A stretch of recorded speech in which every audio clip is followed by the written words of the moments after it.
Hello, everybody, and a very warm welcome to episode 3 of the Trophy Tour. And I've just hit February 2014 after a long winded transfer deadline day since I have a lot of leagues loaded. As I'll just brag to you now, look at all those leagues. Fantastic. Um, so basically, the story is if you can see there on the league table, we have come up to second position in the Austrian Premier Division, the Bundesliga, and we have every chance of extending our gap to the teams below us. But Red Bull Salzburg and ourselves play very, very soon for the third time, and it'll be a significant game in terms of the destiny of the title. And it has been a very end-to-end season.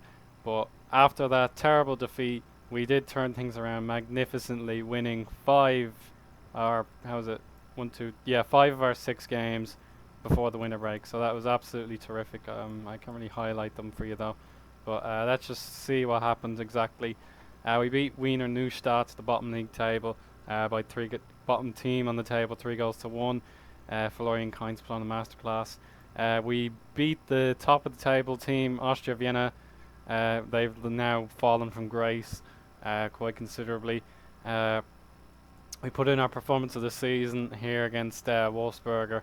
They thrashed us the last time we played, so we got instant revenge with Kropful and Dudic getting on the score sheet. An exciting game here against Wacker in Wacker modelling. It was end-to-end stuff. They were putting in a good effort to try and equalise, but they just didn't have enough to complete the comeback. The only real disappointment in our fantastic run was this result. We were winning comfortably.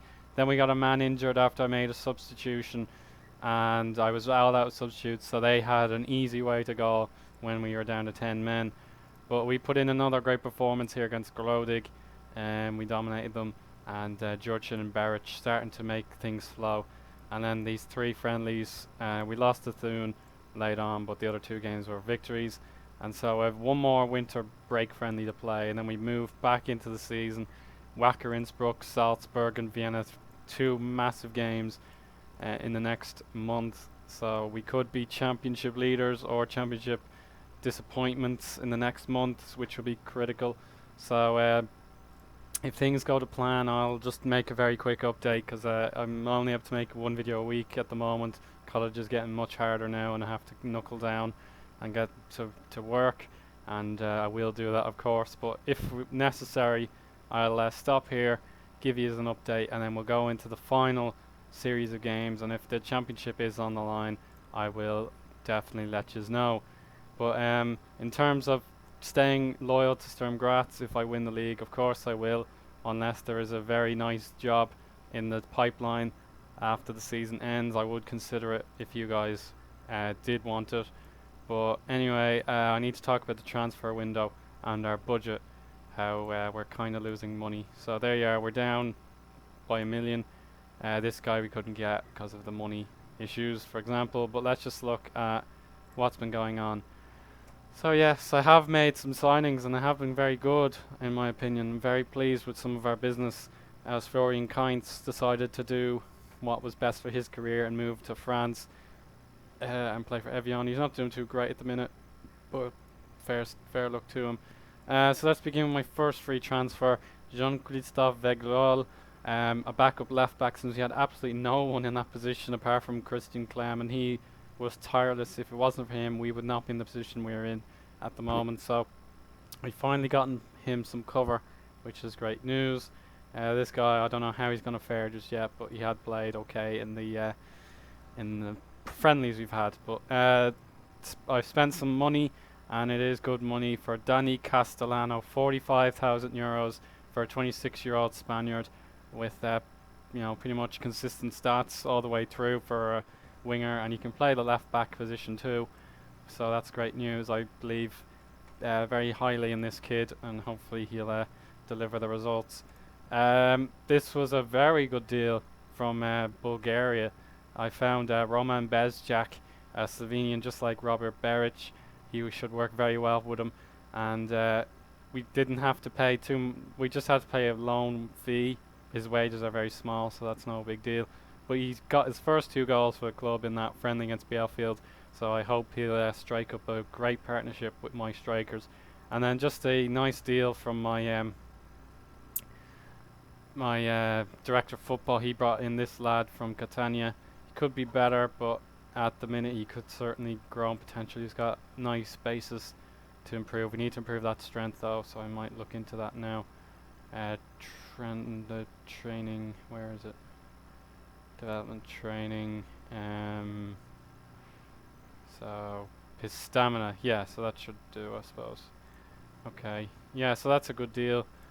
We just have to pay 70% of his wages, as you can see there. That's pretty good, but we have gone a little bit over wage budget, and we've set out so many players on loan because we've got so many players in our amateur team.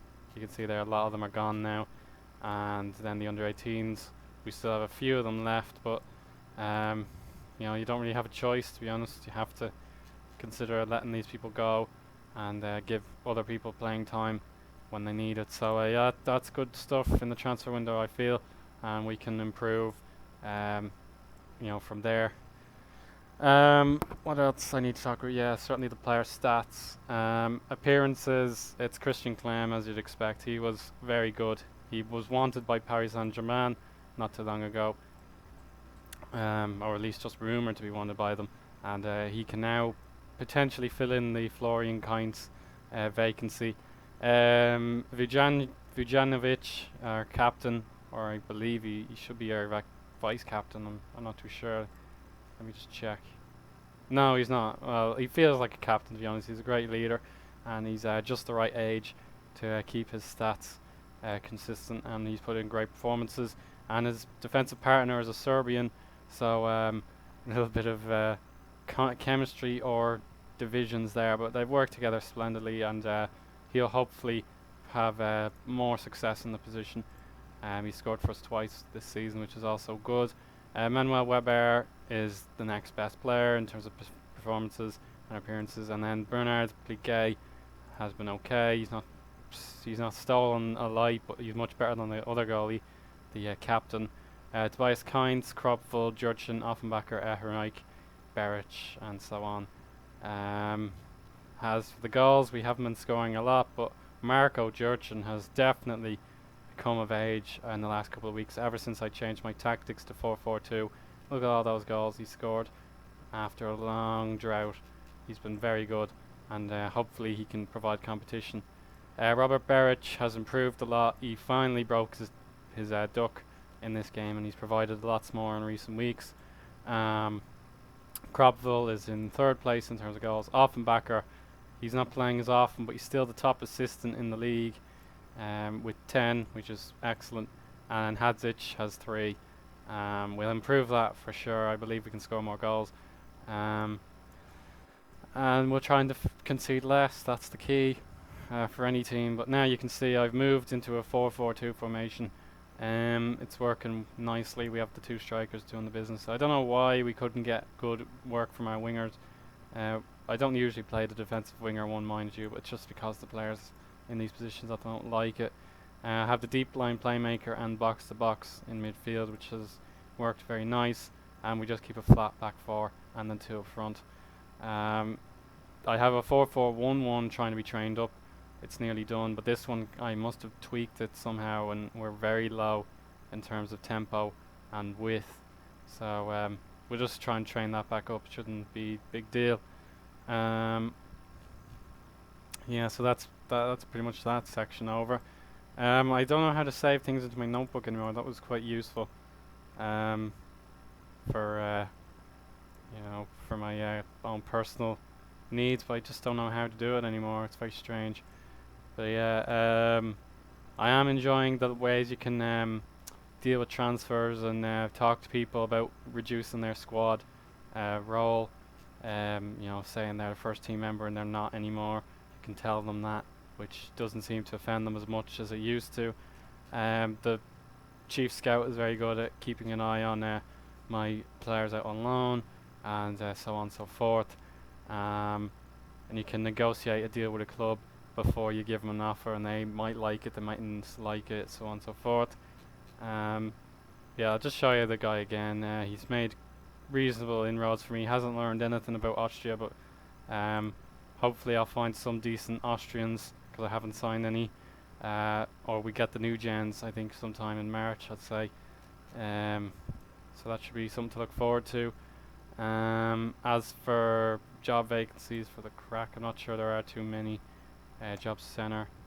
So yeah, there's a Zenit. I think Zenit have sacked their manager, but there's no way I could get that job at this moment in time. Romanian Premier League has a vacancy as well.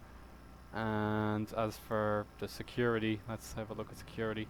Who is in trouble? There are going to be loads of jobs, so just bear with me here. Yeah, so any interesting ones pop? Yeah, Blackburn looks interesting. Udinese, very interesting. FC Twente looks interesting. So I've plenty of variety to go through. Atalanta, that would be a good one, even though I don't like managing in Serie A after my San Marino challenge.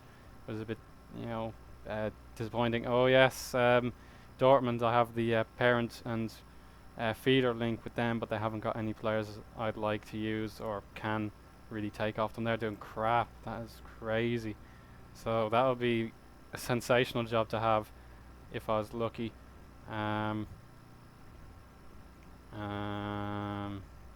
Yeah, so many jobs out there.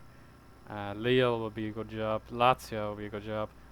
Gus Poyet at Sunderland, not looking good. We have a few Irish ones.